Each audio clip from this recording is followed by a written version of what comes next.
But what it means to me now is that I've always tried to create a sort of open door policy where anybody can be in Tobacco Brown. Absolutely anybody. My name is Kevan. I'm not Tobacco Brown. I got these sweet blues knocking at my door, head full of tears, begging for more. You got those pretty blues, darling, it's true. You got those pretty blues, darling, it's true. I'm Eric Chen, and you are listening to Inlet Wire, your direct line to BC artists. In this episode, I'm joined by Kevan from the band Tobacco Brown. We talk about where music first clicked, how a path through acting school led him to realize music was really the thing, and what Tobacco Brown means now. Learning how to find some notes on a little electric Casio piano with my stepfather, and showing me how to play the first few notes of the theme song to a movie called The Year of Living Dangerously with Mel Gibson. Fabulous theme song, by the way. It's nothing fancy, but I don't know why. I was like 5 years old or something, and there was something about those notes together on that little Casio. I was just addicted, and so that's my first memory of hearing a piece of music and kind of being like, oh. And I was very interested in classical when I was a kid. I loved listening to Beethoven and Bach and all that stuff.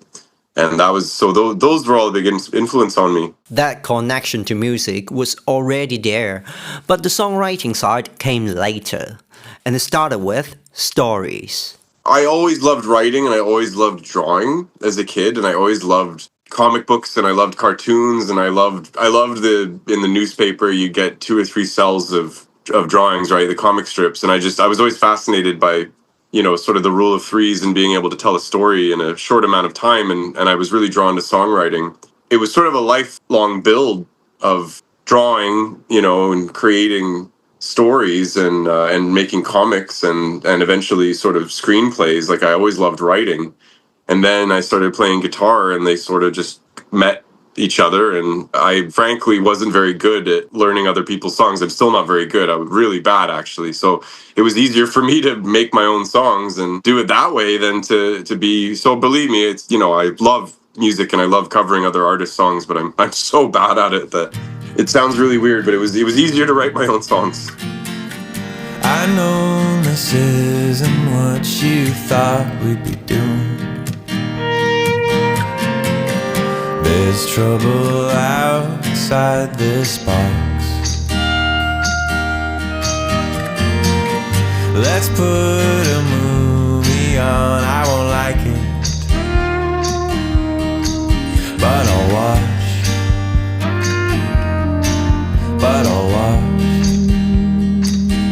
It's called Falling Down. And even now, the way he writes hasn't completely changed. It's still about holding on to ideas and coming back to them later. My first song I wrote when I was older, I guess. My music I was writing when I was 13 or 14, and then I was probably 17, 18 when I started really writing songs with the intention of them being songs that I would write and perform. But I've changed. I mean, I've grown. I'm not the same person. I have to write things down. I have to write them in a notebook. But what has changed for me since I guess my first EP is I can't lie, what I'm staring at right now and seeing you looking through is this iPhone. And yeah, that the Notes app on my phone, that is a game changer for me. And I recommend that to any songwriter or screenwriter, whatever, just anyone that loves writing. I just get an idea in my head and I put it in my notes, and then I can forget about it, and then I come back to my notes, and then I write it in my notebook. Just try to memorize it that way. So I have to write my lyrics down, or I'll never remember them. I have to commit them to memory that way. And it was the same with doing when I was in acting school, taking theater and that, right? Learning lines and doing plays. It was just like, it's got to be committed to memory somehow. So a few things have changed, but more than anything, it's definitely me that's grown and is not. Never sing along, then you never get it wrong. If you never sing along, then you never get it wrong. music wasn't the only path in front of him either. For a while, there was another direction he could have taken. I think acting is an extremely noble profession. I just wasn't very good at it, to be honest. I was way more interested in playing guitar. I went to theater school to find out that I actually cared more about music. It just became very clear to me, it was like, if you're looking at two roads, I liked acting and I liked doing plays and stuff and I love writing, but it was like songwriting, music, and performing music. That started to become clear to me. I was like, this feels more like a purpose for me. It spoke to me more in ways that there's not a part for everybody all the time. And I was a little impatient, maybe, not getting chosen for parts or realizing that maybe I wasn't a main character in that regard. So it was like, okay, then, well, what can I do? And that's what I felt like I could do and I was good at. So, yeah. That choice still shapes the way he approaches music. And in this current chapter, that shows up in the new song, Pretty Blues. And I'm really proud of my new song, Pretty Blues, that I put out with my friend Dan, and which was mastered by Marty, the legend Marty Beck. Thank you. I'm really proud of this song. It's a little bit different for me. I have a very eclectic style already, but I've never really put something out like this. The inspiration comes from my partner. She had come back from the art store and she had some markers and she said, check out these pretty blues that I have. And I just thought that was really, really nice. And I'd had a melody for a long time and I couldn't find any lyrics that worked. And then Pretty Blues, that just kind of worked. And so the lyrics there's a lot of wordplay in regards to color and certain aspects. But the song's about going to the That's what it's about.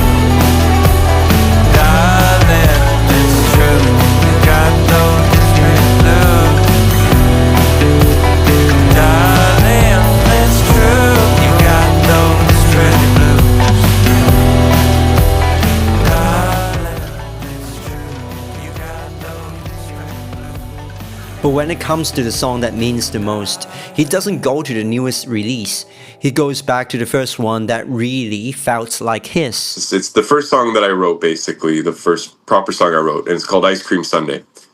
And I wrote that in between my shift working as a bartender when I moved to England, and I was like 18 years old. And to this day, that's still that's my brother's favorite song of mine. A lot of my friends that know that song and have heard it, they consistently have said that is that's my best song. So I won't say it's my best song. I don't know if I have a best song, but it's just that song means the most to me because it was the turning point for me where I wasn't just playing guitar and messing around with other people's stuff. That was sort of like, actually no, I'm kind of doing my own thing, and people liked it. You know what I mean? I recorded it, and I had my friend Al De Niro play harmonica on it, and it was produced by my friend Edouard Camo, and it was just like kind of lightning in a bottle, and it's not a groundbreaking song. There's nothing about it that's particularly avant-garde, but it was the first time I did something, and other people heard it, and they came back to me, and they were like, that's not bad. So, yeah, that's the most important one for me, I would say, is the first one, because, yeah, it got me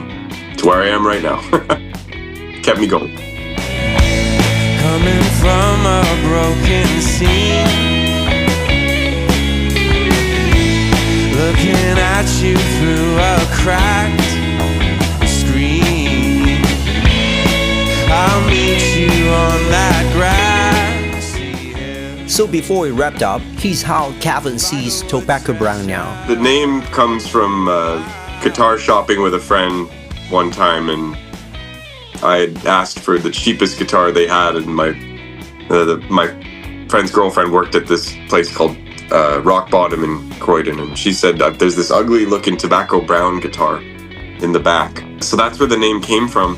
But what it means to me now is that I've always tried to create a sort of open door policy where anybody can be in tobacco brown, absolutely anybody. My name is Kevan. I'm not tobacco brown. You know what I mean? I like being the songwriter, but I don't like the lack of loyalty on that one. So I've always tried to have it be like, you don't have to be at every gig, but as far as I'm concerned, this is like Wu-Tang, man. We could have like 40 people in tobacco brown. Like, I don't care. That part's awesome to me. The thought of being able to work with loads of different people, that excites. So I'm a huge music fan, and I've read a lot about a lot of people that have made a great living doing this, and I've tried to learn from that. And so all I know is that it's not necessarily always about making the best music, but it is about, do people want to work with you? And that means more to me right now. So for me, it's like Tobacco Brown has been the passport that got me into some rooms and got me talking to some people to just kind of get my name out there without it just being Kevan Shell, which that's who I am. But, Tobacco Brown's what you're listening to. And that's Kevan from Tobacco Brown. I'm Eric Chen, and you've been listening to Inlet Wire, your direct line to BC artists.